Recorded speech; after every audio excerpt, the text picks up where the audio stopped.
کے علاوہ بھی ابھی نماز میں بھی کچھ لوگوں کا تذکرہ ہوا، کچھ کورونا کے مریض ہیں، ویسے ہم دعا کرتے ہیں کہ خداوند باہر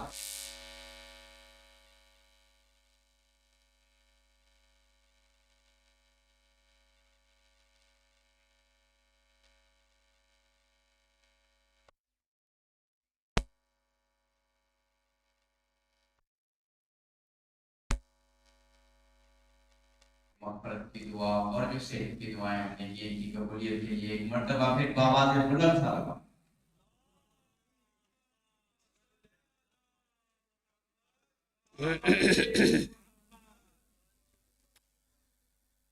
وارث ازا یوسف زہرا امام صاحب العصر علیہ السلام کے ظہور میں تعجیل کے لیے بھی بلند تر صلوات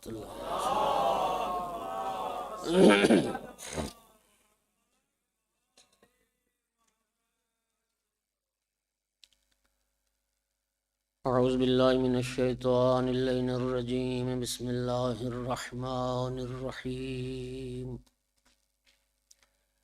الحمد للہ رب العالمین والعاقبۃ للمتقین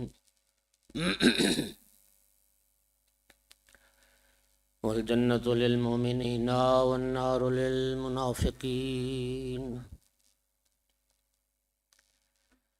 الحمد للہ الذی جعلنا من المتمسکین بولایت علی بن ابی طالب واولادہ المعصومین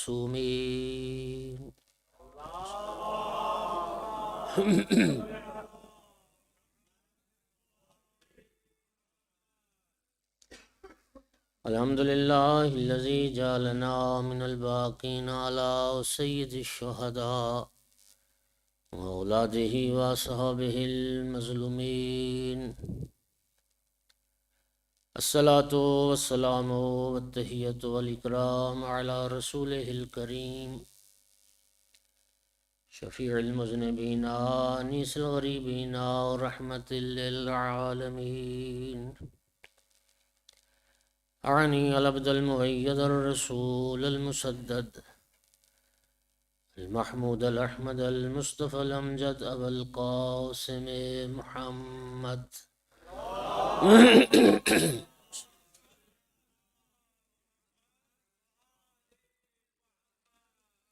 ثم الصلاة والسلام والتحیۃ والاکرام علی آلہ الطیبین الطاہرین المعصومین المنتجبین المنتخبین المظلومین واللعنة الدائمة على أعدائهم ملعونين يوم عداوتهم إلى قيام يوم الدين وبعد يوم الدين أما بعد فقال رسول الله صلى الله عليه وآله وسلم أما ابنتي فاطمة هي سيدة نساء العالمين صلوات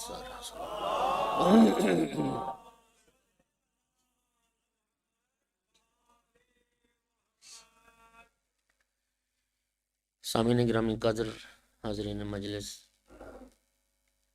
ایام فاطمیہ کی مجالس کا سلسلہ جاری ہے۔ امام خمینی رضوان اللہ تعالی علیہ نے فرمایا تھا کہ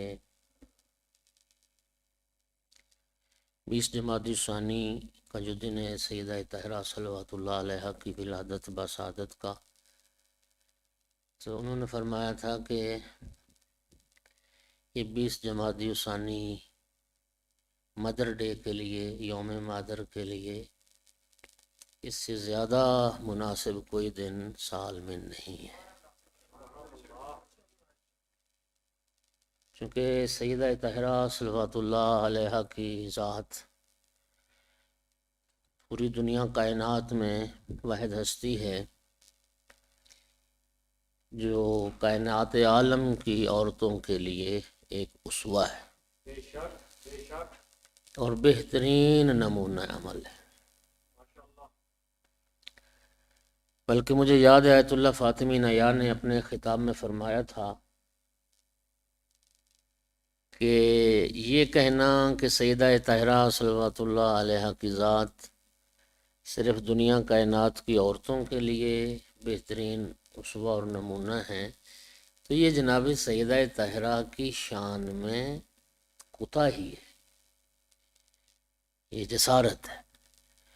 بلکہ وہ فرماتے تھے کہ سیدہ کی ذات تو وہ ہے کہ پوری دنیا کائنات کے انسانوں کے لیے بہترین اسوہ ہے۔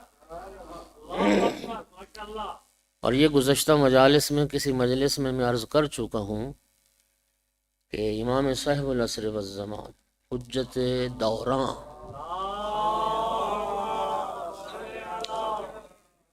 جی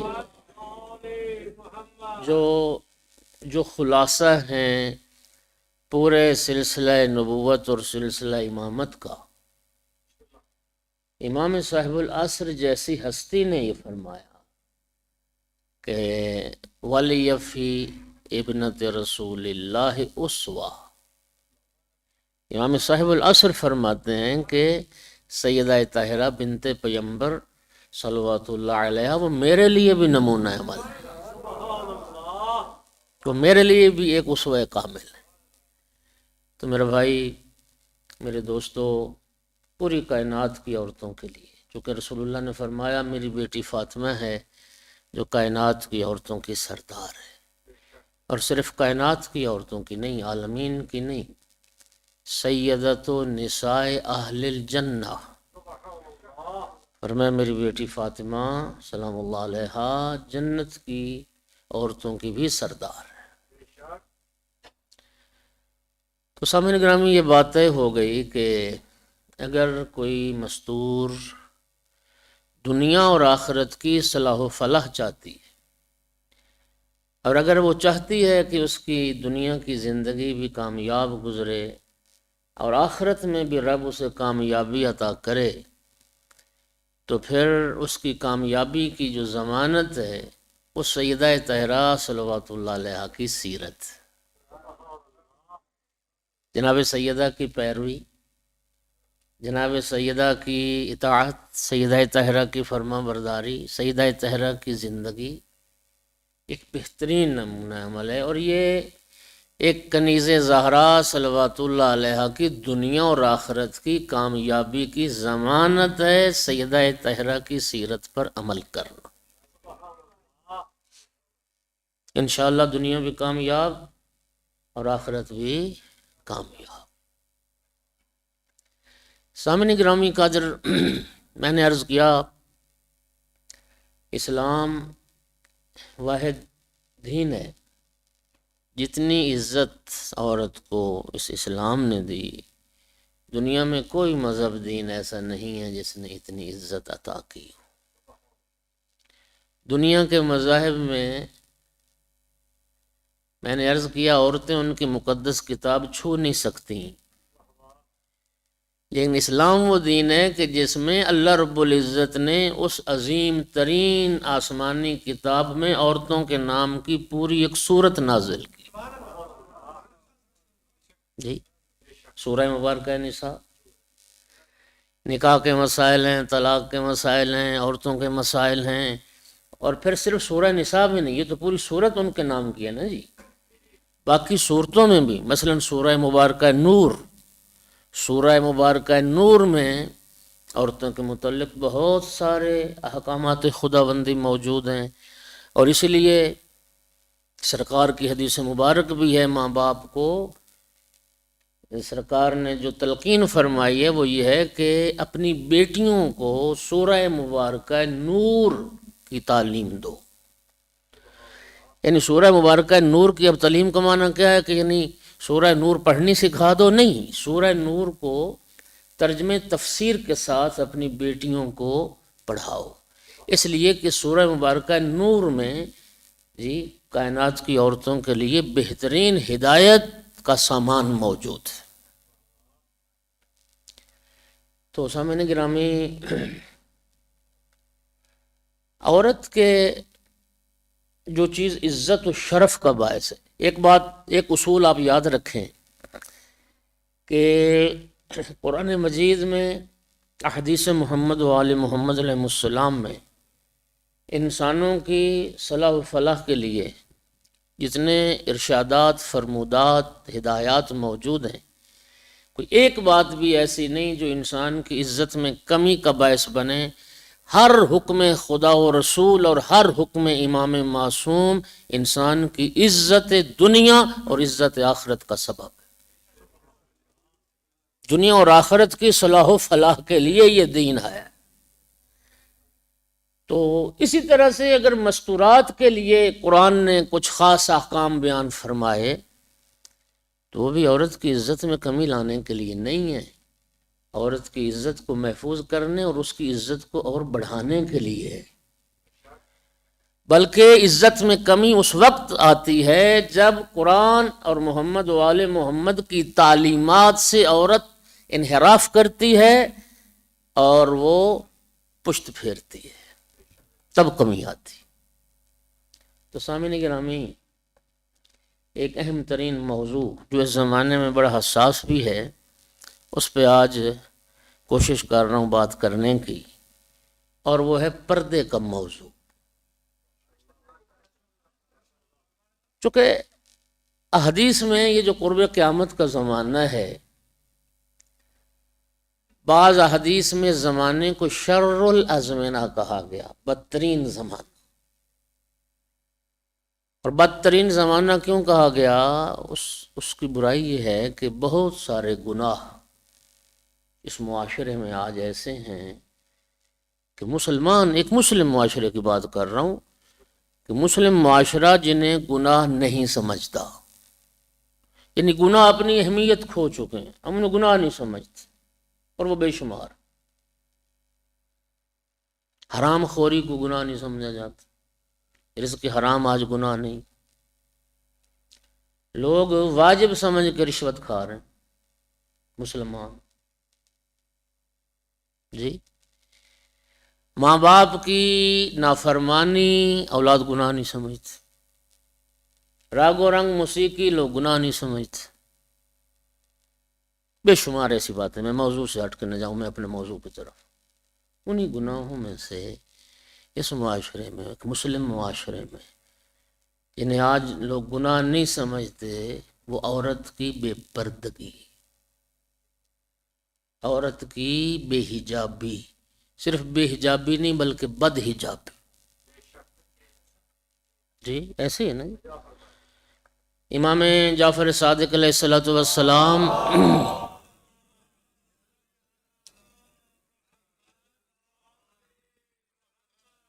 اپنے بیٹے قائم کا ذکر کر رہے تھے، کیونکہ آپ جانتے ہیں سرکار دو عالم سے لے کے امام عسکری علیہ السلام تک سب ائمہ نے امام مہدی عجل اللہ فرجہ الشریف کے متعلق کچھ نہ کچھ بیان فرمایا، اور چھٹے امام سے لے کے تو پھر امام عسکری علیہ السلام تک ائمہ نے پھر شیعوں کو اس غیبت کبریٰ کا دور گزارنے کے لیے تیار کرنا شروع کر دیا کہ غیبت کبریٰ کا دور گزارو گے کیسے، اس کے لیے آمادگی، وہ ایک الگ موضوع۔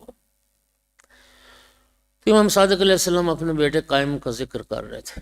ایک بات میں جملہ معترضہ کے طور پہ عرض کروں، دوستو متوجہ رہیے کہ چہاردہ معصومین علیہ السلام میں سے 5 تن پاک کے بعد جس امام معصوم کی عزت، عظمت، مقام، مرتبہ، حیثیت تمام معصومین اور ائمہ سے زیادہ ہے، وہ تیرے زمانے کا امام۔ ہاں، امام صاحب العصر والزمان، اللہم صلی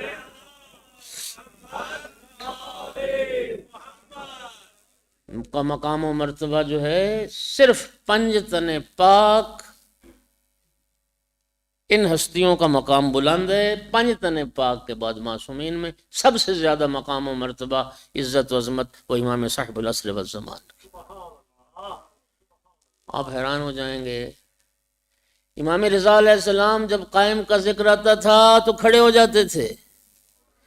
امام صادق علیہ السلام رئیس مذہب تشیع، بنیان گزار مذہب جعفری، حضرت قائم کا جب ذکر آیا تو کسی نے پوچھا فرزند رسول آپ کا بیٹا قائم دنیا میں آ چکا؟ سرکار نے فرمایا نہیں، آئے گا میرا بیٹا قائم۔ اور اگلا جملہ سنیے، فرمایا لو ادرکتہ لخدمتہ ایام حیاتی، کاش میں اپنے بیٹے مہدی کے زمانے کو درک کر لیتا تو میں ساری زندگی مہدی کی خدمت میں گزار دیتا۔ اللہ اکبر۔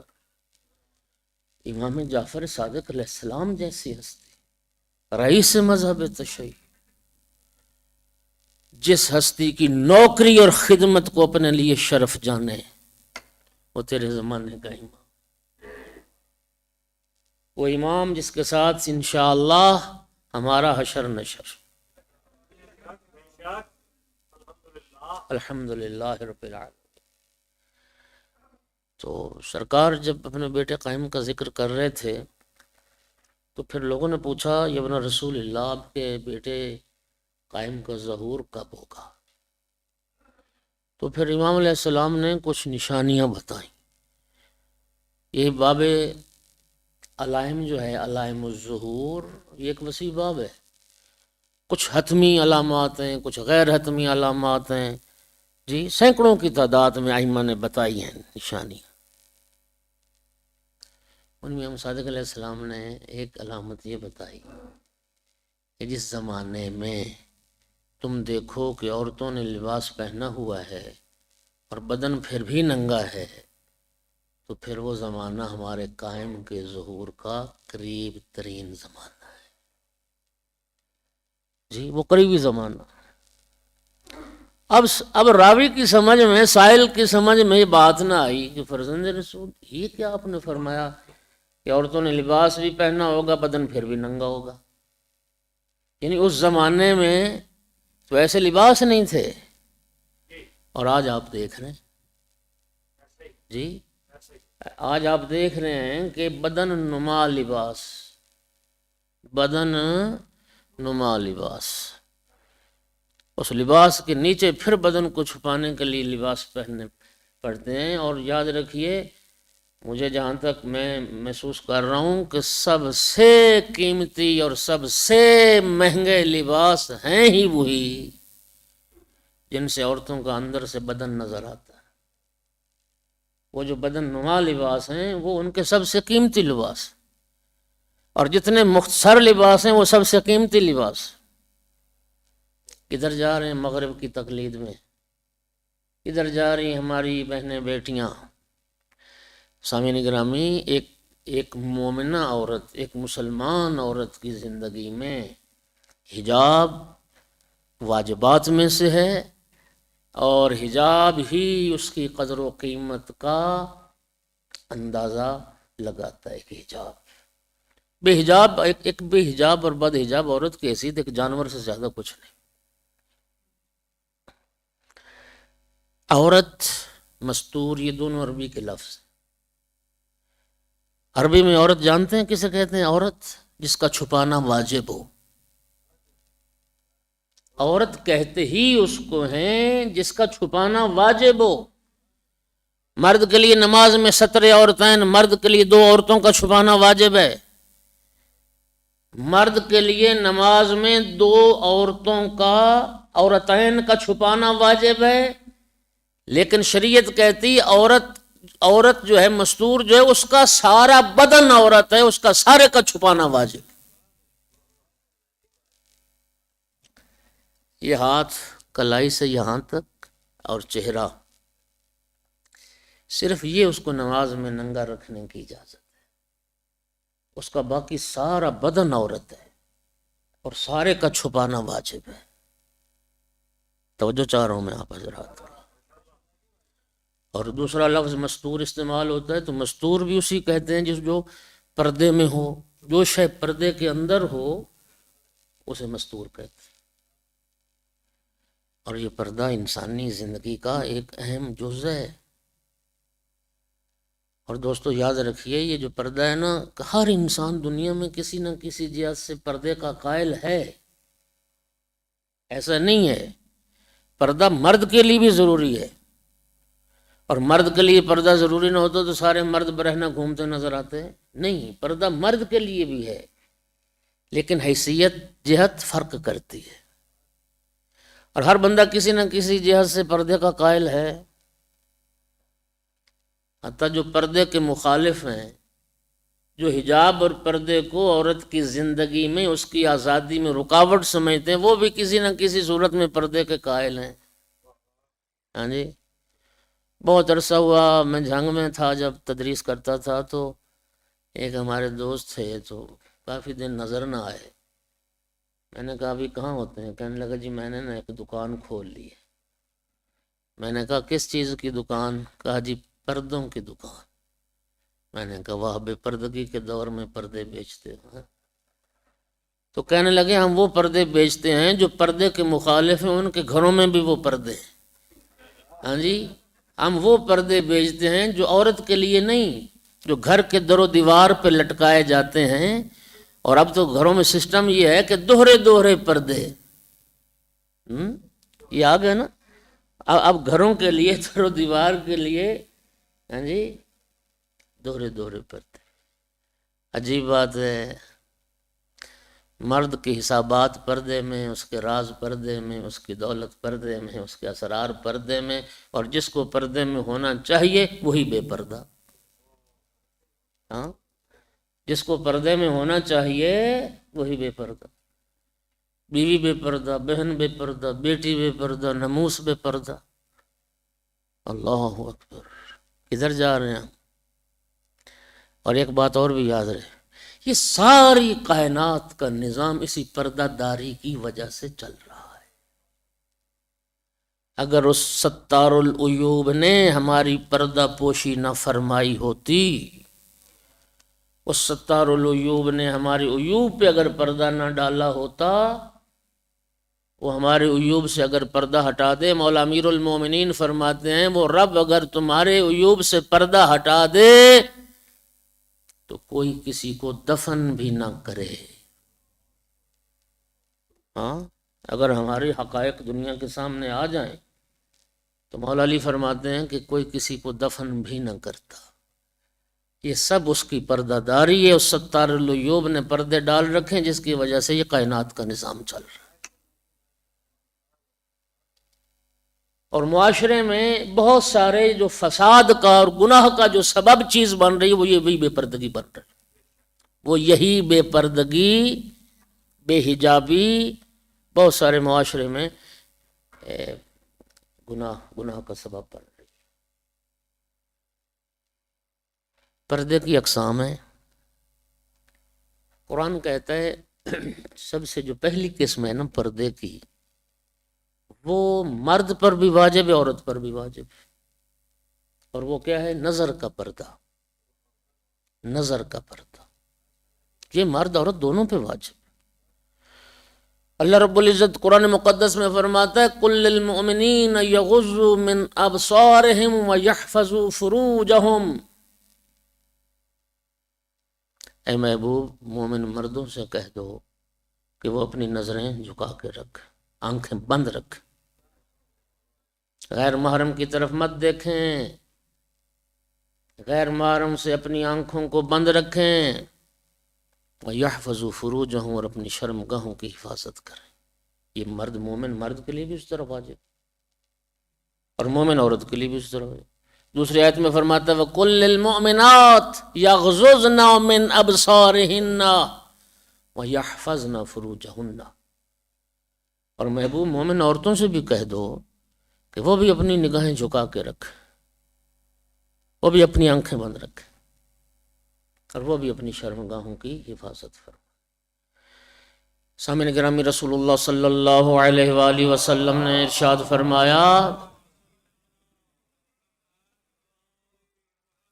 ادھر حدیث دیکھنا، آقا فرماتے ہیں تم 6 باتوں کی ضمانت مجھے دے دو، جنت کی ضمانت مجھ سے لے لو۔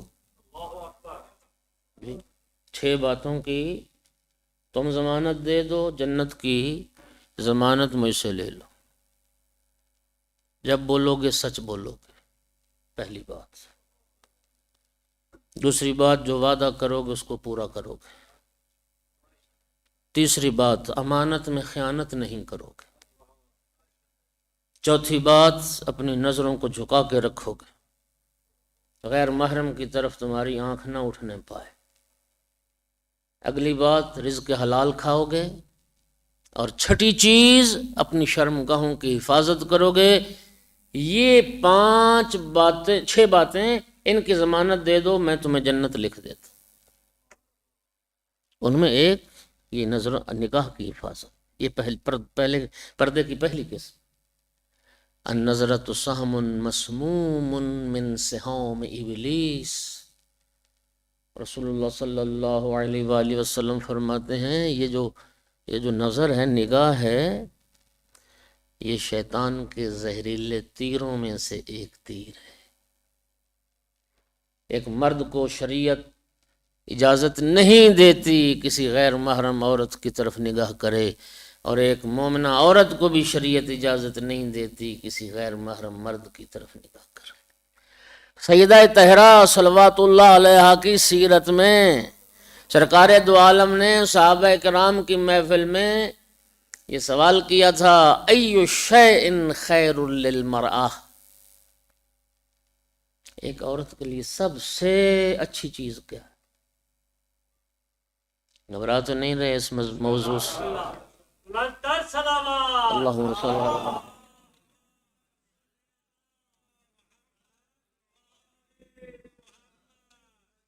میں دوستو پریشان ہوتا ہوں جب ایک مومن گھرانے میں، ایک شیعہ گھرانے میں جب بے پردگی نظر آتی، بہت دل دکھتا ہے۔ اور خصوصاً جو پوش گھرانے ہیں جہاں دولت کی ریل بیل ہے، وہاں تو پردہ کو اب دقیہ نوسیت سمجھا جاتا ہے۔ پردے کے تو باغی ہو گئے ہیں لوگ، مخالف ہو گئے ہیں لوگ۔ جی تکلیف ہوتی ہے دعویٰ یہ کرنا کہ ہم شیعہ اہل بیت ہیں، اور ہماری وہاں بیٹیاں بہنیں پردے سے غافل ہیں۔ سرکار نے بھری محفل میں سوال کیا کہ عورت کے لیے سب سے بہترین شے کیا ہے؟ کسی صحابی نے کوئی جواب دیا، کسی نے کوئی جواب دیا، تو سرکار دو عالم نے کسی جواب کو پسند نہ کیا، اور یہ سوال چلتے چلتے جناب امیر المومنین کے ذریعے جب بنت پیمبر تک پہنچا، اور سرکار جب گھر تشریف لائے تو سیدہ طاہرہ نے عرض کی، بابا جان اجازت ہو تو میں عرض کروں کہ ایک عورت کے لیے سب سے بہترین شے کیا؟ سرکار نے فرمایا، فاطمہ بیٹی کہو۔ تو سیدہ طاہرہ نے عرض کی، بابا جان خیر للمرأة اللہ ترى رجلا ولا يراها رجل، بابا جان ایک عورت کے لیے سب سے بہتر یہ ہے وہ کسی غیر محرم مرد کو نہ دیکھے، اور کسی غیر محرم مرد کی نگاہ اس عورت پر نہ پڑے۔ یعنی 2 باتیں بھی پاک نے فرمائی، وہ خود کسی غیر محرم کو نہ دیکھے، اور دوسرا خود کو غیر محرم کی نظروں سے چھپا لیتی ہے اگر، تو یہ عورت کے لیے بہترین عمل ہے، بہترین عمل ہے۔ میرے محترم سامعین، دیکھیے اسلام آزادی کا قائل ہے، لیکن پردہ عورت کی آزادی کی راہ میں قطعاً رکاوٹ نہیں ہے۔ ضرورت اس امر کی ہے کہ ضرورت اور خواہش کے فرق کو مد نظر رکھا جائے۔ سامعین گرامی، وہ حد پردے کی کہ جس کے بغیر انسانی معاشرہ آدھا معطل ہو سکتا ہے، اس پہ شریعت نے پابندی نہیں لگائی۔ البتہ ایک فقہی مسئلہ ہے، اس میں ہر مکلف اپنے فقیہ کی طرف رجوع کرے۔ امام خمینی رضوان اللہ علیہ کے نزدیک ہاتھ کلائیوں تک اور چہرہ ننگا رکھنے کی اجازت دی گئی ہے، یہی مقدار نماز میں ننگا رکھنے کی اجازت دی گئی ہے، اور یہی مقدار حج میں ننگا رکھنے کی اجازت دی گئی ہے۔ اس کے علاوہ باقی اب یہ تو اجازت دی گئی ہے، لیکن ہاتھ اور چہروں پہ جو میک اپ اور بناؤ سنگھار ہے یہ خواہش ہے، ضرورت نہیں ہے۔ مجھے جملہ یاد آ رہا ہے علامہ ذیشان حیدر جوادی صاحب کا، وہ فرماتے تھے کہ عورت کا جو میک اپ ہے یہ عورت کے کام کی رفتار بڑھانے کا ذریعہ نہیں بنتا، لیکن مردوں کی کام کی رفتار کم کرنے کا ذریعہ ضرور بنتا ہے۔ ایک صلوات پڑھ دیں محمد و آل محمد۔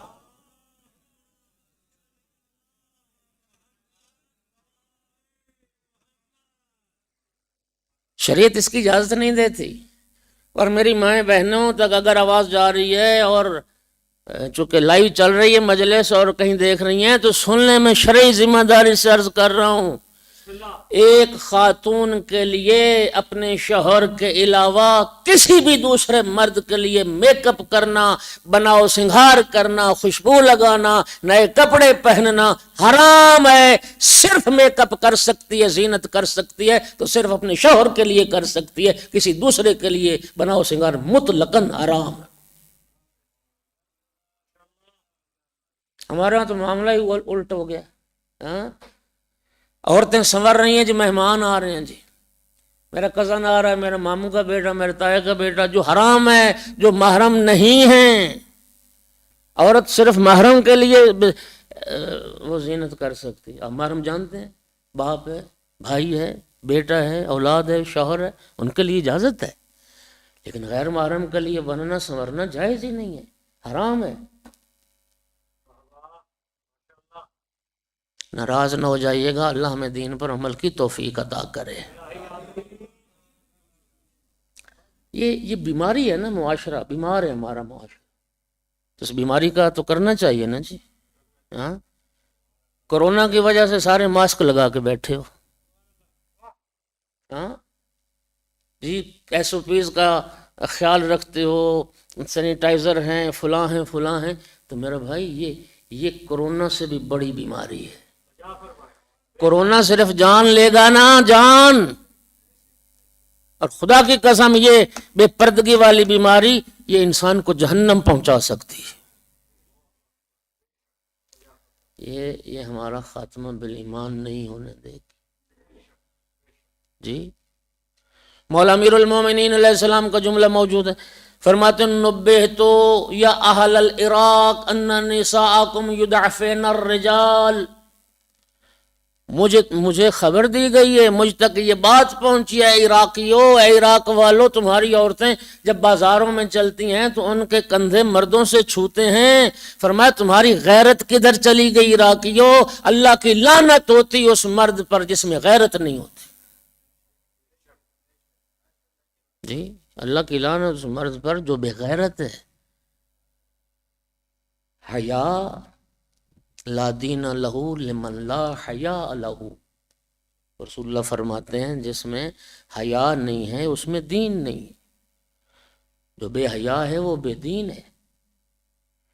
تو سامعین گرامی، حجاب جو ہے، حجاب اسلام نے اس پہ پابندی تھوڑی لگائی ہے، عورت کام کرے، شریعت نے اجازت دی ہے۔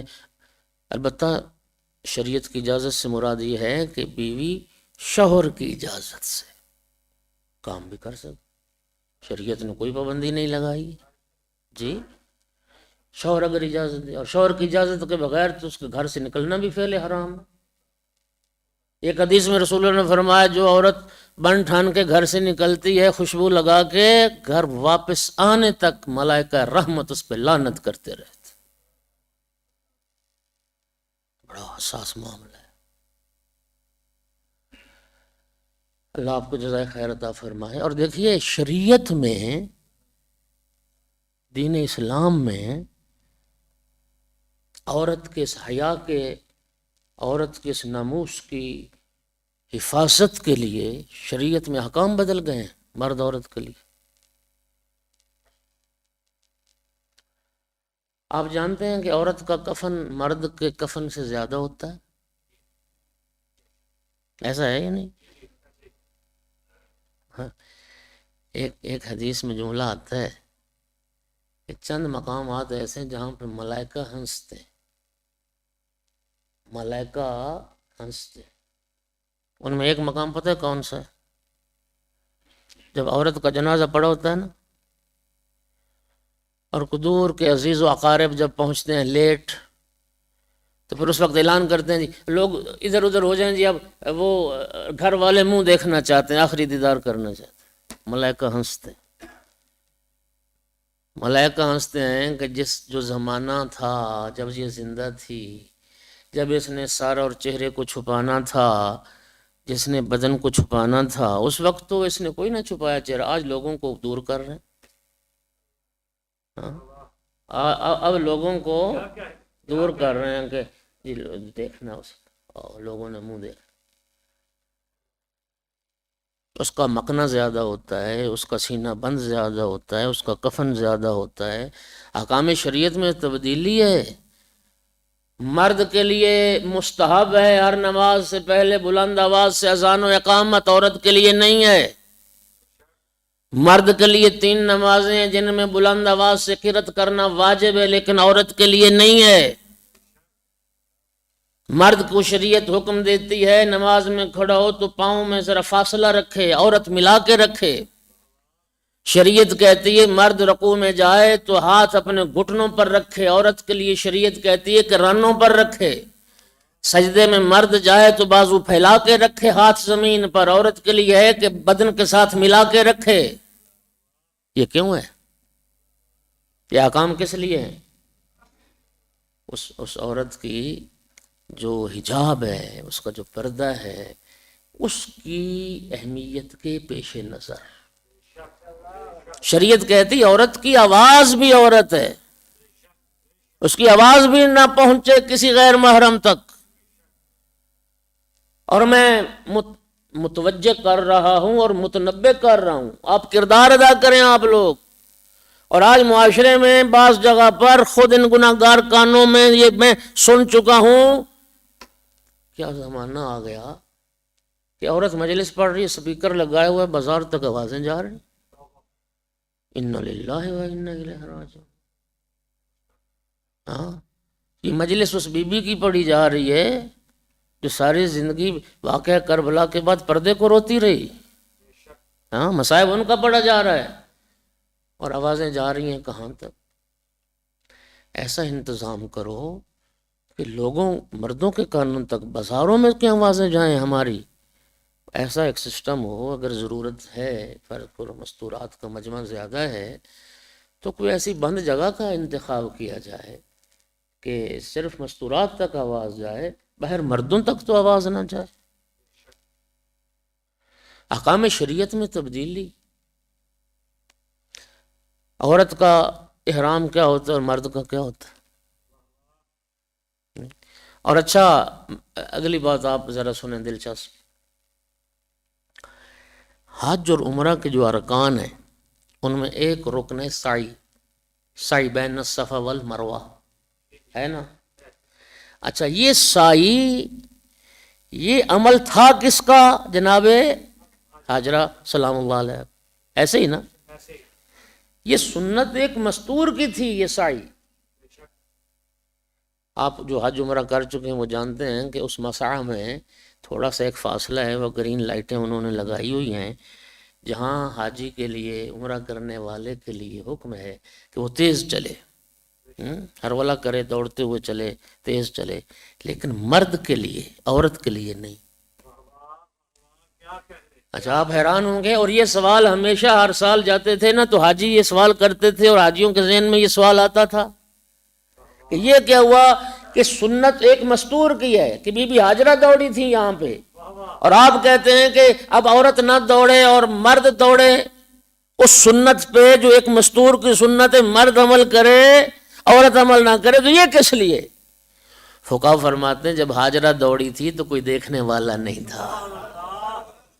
ہاں، جناب حاجرہ نے جب سعی کی تھی اس وقت کوئی ساتھ غیر محرم نہیں تھے، اس وقت مرد موجود نہیں تھے۔ اور آج اگر مستور دوڑے گی تو اس کا دوڑنا، اس کے حجاب، اس کے عفت پاک دامنی کے لیے مناسب نہیں ہے۔ وہاں سینکڑوں لوگ مرد بھی چل رہے ہوتے ہیں، اس لیے آج شریعت کہتی ہے کہ مستور آرام سے چلے، مرد وہاں سے تیز چلے۔ یعنی احکام شریعت میں تبدیل. اور دیکھیے کتنی تاکید ہے مسجد میں نماز ادا کرنے کی جی، اور جماعت کے ساتھ ادا کرنے کی. خدا توفیق دے. قرآن مجید میں تو میرا بھائی فرادہ نماز کا تو حکم ہی نہیں ہے. قرآن نے تو سرے سے ورکعوا مع الراکعین فرمایا ہے. نماز ہے ہی جماعت کے ساتھ. رکوع کرو رکوع کرنے والوں کے ساتھ. اور میں ایک بات اور بھی عرض کروں کہ شرعی ذمہ داری کے ساتھ فرض کریں ایک انسان ایسے مقام پہ جہاں جماعت کا اہتمام ہی نہیں، وہ الگ بات ہے. لیکن ایک بندہ ایسی جگہ رہتا ہے جہاں جماعت ہوتی ہے، جماعت میں شرکت اس کے لیے مشکل نہیں ہے، آسانی سے کر بھی سکتا ہے، پھر مسلسل جماعت میں شامل نہیں ہوتا اور فرادہ پڑھتا ہے، اس کے لیے یہ عمل جائز نہیں ہے. مسلسل جماعت کا ترک بھی انسان کے لیے جائز نہیں ہے. اچھا جماعت کی کس قدر فضیلت، اور پھر مسجد میں نماز. لیکن عورت کے لیے شریعت کیا کہتی ہے؟ مسجد المرأۃ بیتھا. اللہ اکبر. مسجد المرأۃ بیتھا. سرکار فرماتے ہیں عورت کی جو مسجد ہے وہ عورت کا گھر ہے. اور اگلی بات بڑی عجیب ہے، ایک مستور جس مسجد میں، چونکہ مسجد کا رتبہ بڑھتا جائے گا نا تو نماز کا ثواب بھی بڑھتا جائے گا جی. گھر کی مسجد ہے، پھر گلی کی ہے، پھر محلے کی ہے، پھر جامع ہے، پھر مسجد کوفہ چلے جائیں، پھر مدینہ کی مسجد، پھر مکہ کی، بڑھتی جائے گی.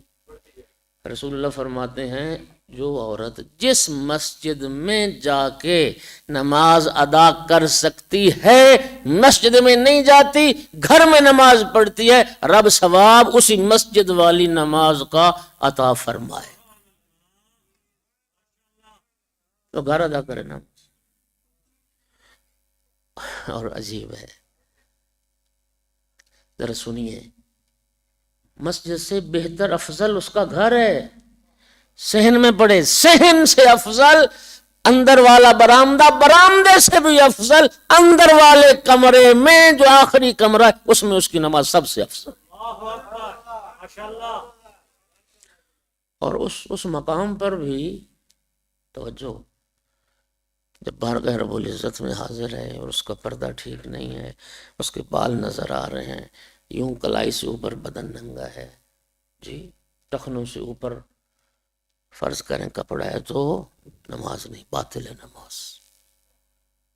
تو میرے دوستو، جو اللہ رب العزت اپنی بارگاہ میں ایک بے حجاب اور بد حجاب کی حاضری رب قبول نہیں کرتا، تو وہ اللہ راضی ہو جائے گا کہ عورت بارگاہوں میں اور بازاروں میں برہنہ سر ہو کے اور مخلوط مجموع میں آ کے زینت بن جائے تو پھر رب راضی ہو جائے گا؟ ہرگز نہیں.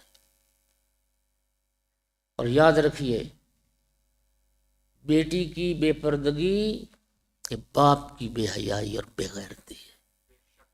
بہن کی بے پردگی یہ بھائی کی بے غیرتی، بیوی کی بے پردگی یہ شوہر کی بے غیرتی. حجاب اس کو اہمیت دو، پردے کو اہمیت. دوستو آپ حیران ہو جائیں گے کہ آیت اللہ، ایک صلوات پڑھیں ذرا سارے حضرات.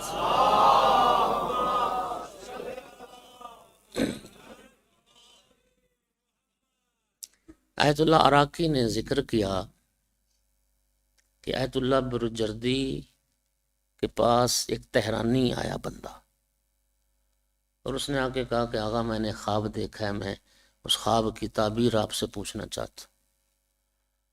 تو آقا برجردی نے فرمایا کہ میں تو خواب کی تعبیر نہیں جانتا، تم تہران چلے جاؤ، خیابان گرگان پر آیت اللہ سید احمد قمی رہتے ہیں جو تعبیر خواب کے ماہر، تم وہاں سے جا کے ان سے تعبیر پوچھو. وہ آیت اللہ سید احمد قمی کے پاس آ گیا. آقا میں نے خواب دیکھا ہے کہ میں خواب میں کیا دیکھتا ہوں، میرے گھر میں 3 قرآن پاک ہیں اور مختلف سائز کے، ایک بڑی تختی والا قرآن پاک، پھر ایک درمیانے سائز والا قرآن پاک، پھر ایک چھوٹا قرآن پاک، پاکٹ سائز چھوٹا بھی ہوتا قرآن. میں خواب میں یہ دیکھتا ہوں کہ یہ تینوں قرآن جل رہے،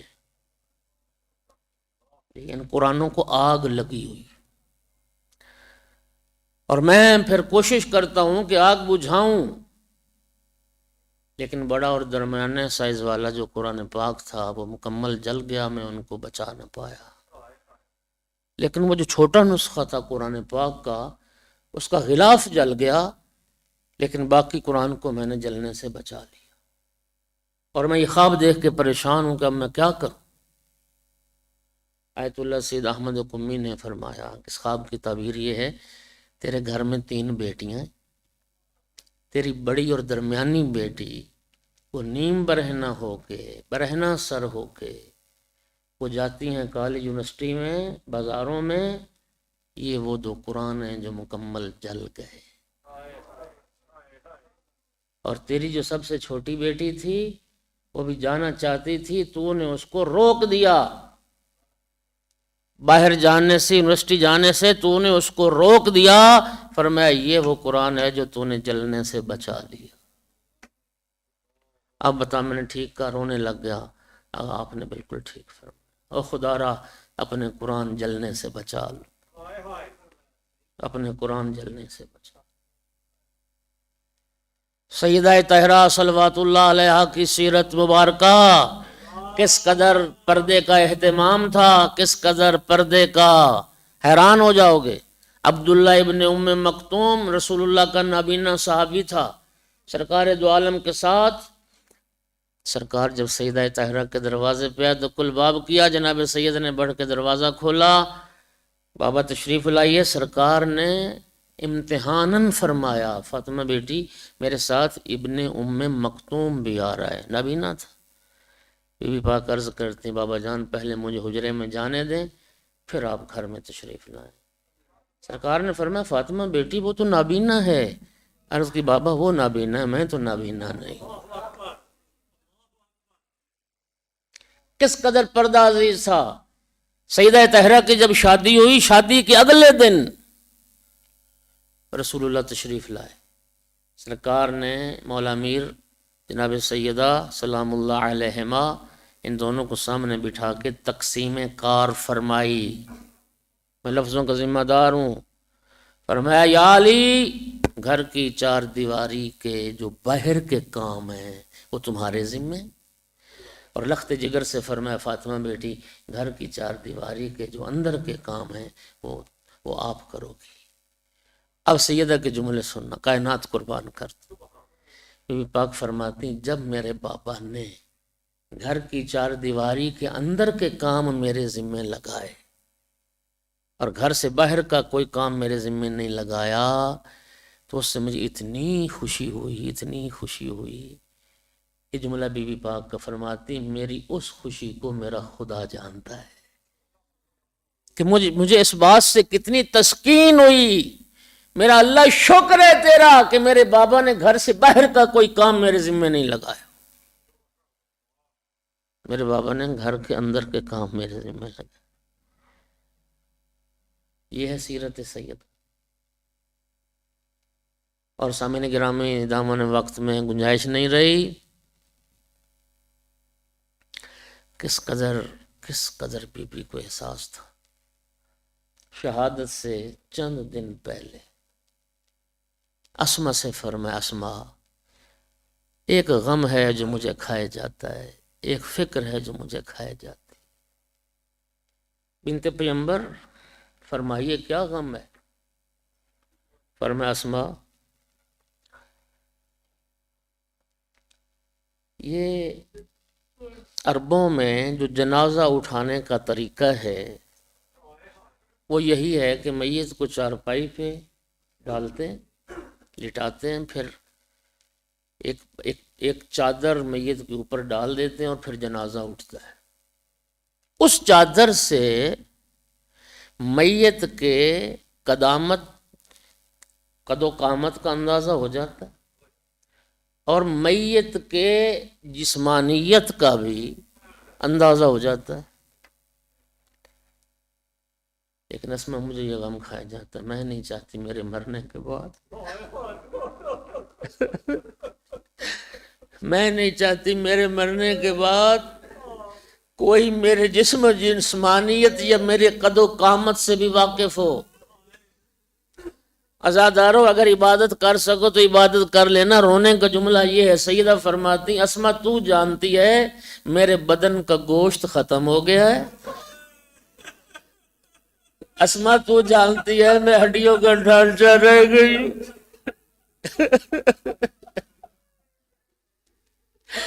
اسما میں نہیں چاہتی میرے مرنے کے بعد کوئی میرے بدن کے خط و خال سے بھی واقف ہو۔ یہ غم ہے جو مجھے کھائے جاتا ہے۔ جناب اسما نے عرض کی، اے بنت پیمبر، اے بنت پیمبر، میں جب حبشہ میں تھی تو حبشہ میں نے یہ طریقہ دیکھا تھا کہ جب مستور کا جنازہ اٹھتا تھا تو ایک تابوت میں اٹھتا تھا، اس کو ایک تابوت بنایا جاتا تھا، اور تابوت اس طرح کا ہوتا تھا جس سے نہ قد و قامت کا اندازہ ہوتا تھا اور نہ جسم کے خد و خال نمایاں ہوتے تھے۔ سیدہ طاہرہ صلوات اللہ علیہ نے فرمایا اسما مجھے وہ تابوت بنا کے دکھاؤ۔ جناب اسما نے کھجور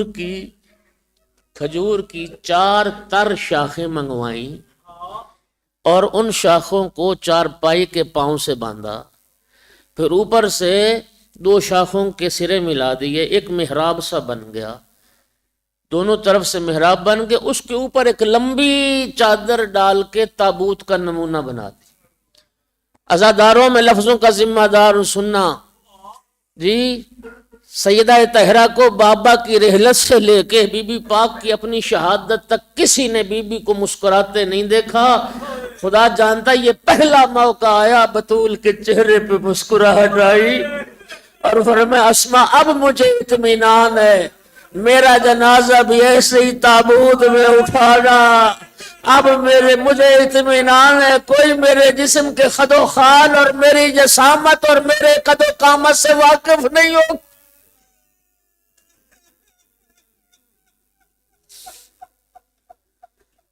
اللہ اکبر۔ اور آپ پڑھ لیں سیدہ کی سیرت، جب سیدہ حق مانگنے دربار میں آئی تھی، خدا جانتا ہے تاریخ کہتی ہے کہ لمبی چادر سیدہ طاہرہ نے لی ہوئی تھی، اور کیا بنت پیمبر کے پردے کا اہتمام تھا۔ اس لمبی چادر میں سیدہ طاہرہ کے قدم چادر پر پڑ رہے تھے، کنیزیں ساتھ تھیں جو آہستہ آہستہ چادر کو اٹھاتی تھی اور بنت پیمبر آہستہ آہستہ قدم بڑھاتی تھی۔ اجرکم علی اللہ۔ اور عزادارو سنو گے یہ پردہ آل رسول کو کتنا محبوب تھا، کتنا محبوب تھا۔ میری آقا زادی جناب زینب کبریٰ صلوات اللہ علیہا یہ بھی فرماتی ہیں مدینہ چھوڑنے سے لے کے بھائی حسین کی شہادت تک، جی مدینہ چھوڑنے سے لے کے بھائی کی شہادت تک اس طرح سے ایک مصائب کا سیلاب تھا جو ہم پہ گزر گیا۔ ہم ابھی ایک مصیبت کو رو رہے ہوتے تھے، جب دوسری مصیبت آتی تھی نا ہمیں پہلی بھول جاتی تھی۔ مدینہ چھوڑنا کوئی آسان نہیں تھا، ابھی وہ درد ہمیں نہیں بھولا تھا جب مکہ چھوڑنا پڑا، ہمیں مدینہ بھول گیا۔ 2 محرم کربلا پہنچے، مکہ بھول گیا۔ 7 محرم آئی، پانی بند ہوا، 2 محرم ورود کربلا بھول گئے۔ عاشور کی شب آئی، 7 محرم بھول گئی۔ صبح عاشور آئی، شب بھول گئی، اور شہیدوں کے لاشیں آنے شروع ہوئے۔ ہم ایک شہید کو رو رہے ہوتے تھے، دوسرے شہید کا لاشا آتا ہمیں پہلا بھول جاتا۔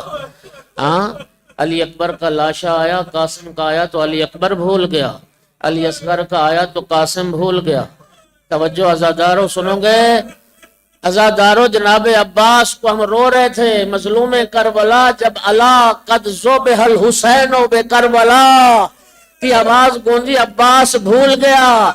اور میری آقا زادی فرماتی جب شمر دستہ فوج کا لے کے خیموں میں داخل ہوا اور میرے سر سے چادر اتری، مجھے بھائی حسین بھی بھول گیا، اور ایک جملہ تھا واہ حجابا، ہائے زینب کا پردہ، ہائے زینب کا پردہ۔ اجرکم علی اللہ، اجرکم علی اللہ۔ دو جملے اور، خدا آپ کا پرسہ قبول فرمائے۔ کتنا محبوب تھا پردال رسول کو۔ سہل ابن سعد ساعدی، یہ رسول اللہ کا صحابی، یہ کہتا ہے میں حج بیت اللہ سے فارغ ہو کر بیت المقدس کی زیارت کے لیے گیا، میرا گزر شام سے ہوا۔ کہتا ہے میں جس دن شام پہنچا، شام میں جشن کا سما تھا، بازار سجے ہوئے تھے، لوگوں نے نئے لباس پہنے ہوئے تھے، ہاتھوں پہ مہندیاں لگی ہوئی تھی۔ میں نے پوچھا شام والو، آج مسلمانوں کی تو کوئی عید نہیں ہے؟ ہاں، آج مسلمانوں کی تو کوئی عید نہیں ہے، تم اہل شام کا کوئی خاص تہوار ہے، آج جشن کا سما ہے؟ وہ شامی کہتا تم اجنبی معلوم ہوتے ہو۔ کہا میں تو اجنبی ہوں، میں تو مدینے کا رہنے والوں، شام سے گزر رہا تھا۔ شامی کہتا ہے آسمان گر پڑتا، زمین پھٹ جاتی، اس میں تعجب نہ ہوتا۔ میں نے پوچھا بتاؤ کیا ہوا؟ کہا تجھے پتہ نہیں ہے، آج کربلا سے فرزند رسول کا سر کاٹ کے یزید کے دربار میں لایا جا رہا ہے، اور آج نبی کی بیٹیوں کو قیدی بنا کے یزید کے دربار میں پیش کیا جا رہا ہے، اور یہ سارا ان قیدیوں کا استقبال ہو رہا ہے، یزید کی فتح کا جشن منایا جا رہا ہے۔ کہتا میں نے پوچھا کس دروازے سے لایا جا رہا ہے ذریت رسول کو؟ مجھے بتایا گیا باب الساعات سے۔ کہتا میں جب باب الساعات پہ پہنچا، جی منظر دیکھا، ڈھول بج رہے تھے، طبل بج رہے تھے، اور مسلمان ناچ رہے تھے، بھنگڑا ڈال رہے تھے۔ تو میں تڑپ گیا، کیسے بے حیا لوگ۔ کہتا ہے میں نے کیا دیکھا، بازار شام میں کچھ نیزے داخل ہوئے جن پہ کچھ سر سوار تھے۔ کہتا میں غور سے ایک ایک سر کو دیکھ رہا تھا، دیکھتے دیکھتے میری نگاہ رک گئی ایک سر پر جو سب سے زیادہ مشابہ تھا رسول اللہ کے سر کے۔ صالح سعیدی کہتا ہے مجھے یوں محسوس ہوا جیسے کسی نے پیغمبر کا سر کاٹ کے نیزے پہ سوار کر۔ ان سروں کے بعد میں نے دیکھا کچھ بے پالان اونٹ تھے جن پہ کچھ بیویاں اور بچے سوار تھے۔ سال کہتا ہے ایک ناکا جس پہ ایک 3-4 سال کی بچی بیٹھی تھی، میں اس ناکا کے قریب چلا گیا، میں نے جا کے بچی کو سلام کیا اور سلام کر کے پوچھا بچی تو اپنا تعارف کروا سکتی ہے، تو کون ہے؟ بچی جواب میں پلٹ کے کہتی شیخ پہلے تو اپنا تعارف کروا، تو کون ہے؟ اس لیے کہ کربلا سے شام تک ہمیں کسی نے سلام نہیں کیا۔ کربلا سے شام تک ہمیں کسی نے سلام کے قابل نہیں سمجھا، تو کون ہے ہمیں سلام کرنے والا؟ یہ سننا تھا۔ بچی کہتی ہے کہ انا سکینۃ بنت الحسین، میں حسین کی بیٹی سکینہ۔ اللہ اکبر، اللہ اکبر۔ شیخ نے تعارف کروایا میں رسول اللہ کا صحابی ہوں، میرا نام سہل ہے۔ بچی نے تعارف کروایا میں حسین کی بیٹی سکینہ۔ سال ہاتھ باندھ کے عرض کرتا ہے بنت امام، اے بنت پیمبر، شام کس نجس مول میں آپ کی کیا خدمت کر سکتا ہوں؟ میرے لائق کوئی حکم ہو تو بیان کیجئے۔ بنت پیمبر کی تمنا سنو گے؟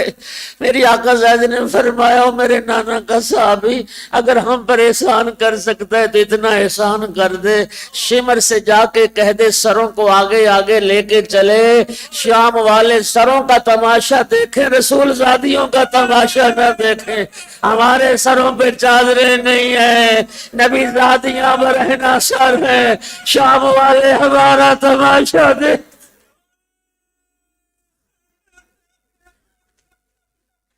الا لعنت اللہ علی القوم الظالمین وسيعلم الذين ظلموا اي منقلب ينقلبون ربنا تقبل منا انك انت السميع العليم۔ کریم اللہ بحق محمد و آل محمد، اس ذکر کو قبول فرما۔ میرا اللہ اس ذکر کا ثواب اس مجلس کے بانیان کے جو مرحومین ہیں ان کے نام اعمال میں درج فرما، ان کے حوائج شریعہ پورے فرما۔ میرا اللہ جتنے عزادار تشریف فرمائے سب کی حاجات کو پورا فرما۔ کریم مالک ہمارے گناہ معاف فرما۔ کریم اللہ ہماری بیٹیوں کو، بہنوں کو، ہماری ماؤں کو، سیدہ طاہرہ صلوات اللہ علیہ کی سیرت پر عمل پیرا ہونے کی توفیق عطا فرما۔ میرا اللہ ہماری مستورات کو سیدہ طاہرہ کی کنیزوں میں سے مشہور اور شمار فرما، ہمارے اعمال میں اخلاص عطا فرما، جو مومنین بیمار ہیں شفا کامل عطا فرما، اس کرونا کی وبا سے نجات عطا فرما۔ میرا مولا جنہوں نے دعا کے لیے کہا ہے ان بیماروں کو بھی شفا عطا فرما۔ پروردگار بحق محمد و آل محمد جو مومنین بے اولاد ہیں نیک اولاد عطا فرما۔ کریم مالک ہمارے بہت سارے جوان جو بے روزگار ہیں، نوکری کاروبار نہیں ہے، روزگار نہیں ہے، سیدہ طاہرہ کے صدقے میں میرا اللہ انہیں باعزت روزگار عطا فرما، جنہیں کوئی روزگار دیا ہے ان کے کاروبار میں برکت عطا فرما، علماء مراج اسلام کی زندگی دراز فرما، ہم سب کو قرآن اور اہل بیت کے نوکروں میں شمار فرما، دنیا میں سیدہ طاہرہ کی زیارت، آخرت میں شفاعت نصیب فرما، وارث زمانہ یوسف زہرا امام صاحب العصر کے ظہور میں تعجیل فرما۔ کریم اللہ تمام ملتمسین دعا کی دعاؤں کو مستجاب فرما، الصادق ٹرسٹ کے تمام اراکین معاونین سب کی توفیقات میں اضافہ فرما۔ ربنا تقبل منا انک انت السمیع العلیم، قبولیت دعا کے لیے بلند صلوات۔ اللہم صلی علی محمد و آل محمد۔